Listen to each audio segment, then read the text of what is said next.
નમસ્કાર દર્શક મિત્રો, હું છું એન્કર અર્પિતા પટેલ। દેશભરના તાજા અને સચોટ સમાચાર આપણી ભાષામાં જોવા માટે A1 અભિપ્રાય ન્યૂઝમાં આપનું હાર્દિક સ્વાગત છે।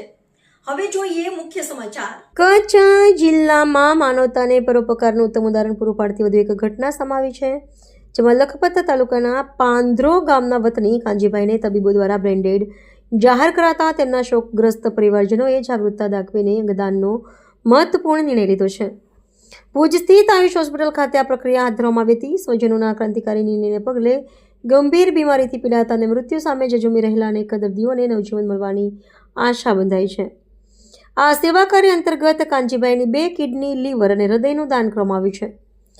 અંગદાનની પ્રક્રિયા પૂર્ણ થયા બાદ પ્રત્યારોપણ માટે સમયની મર્યાદા અત્યંત મહત્વની હોવાથી તમામ અંગોનો તાત્કાલિક ભુજની આયુષ હોસ્પિટલની ગ્રીન કોરિડોર મારફતે હવાઈ માર્ગે એરલિફ્ટ કરીને અમદાવાદની હોસ્પિટલમાં ખસેડવામાં આવ્યા હતા। તે અગાઉથી નક્કી થયેલા જરૂરિયાતમંદ દર્દીઓના શરીરોમાં અંગોનું પ્રત્યારોપણ કરવામાં આવ્યું છે, જેથી તેમના જીવનમાં ફરીથી ચેતનાનો સંચાર થઈ શકે। મૃતકના પરિવારજનો દ્વારા લેવાયેલો આ નિર્ણય સમાજ માટે અત્યંત પ્રેરણારૂપ સાબિત થયો છે।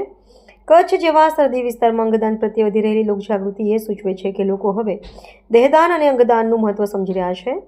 કાંજીભાઈ ભલે હવે આપણી વચ્ચે નથી, પરંતુ તેમના અંગો થકી અન્ય વ્યક્તિઓના જીવનમાં તેઓ હંમેશા જીવંત રહેશે અને તેમના ત્યાગને કારણે અનેક પરિવારોમાં ખુશીનો દીપક પ્રગટશે।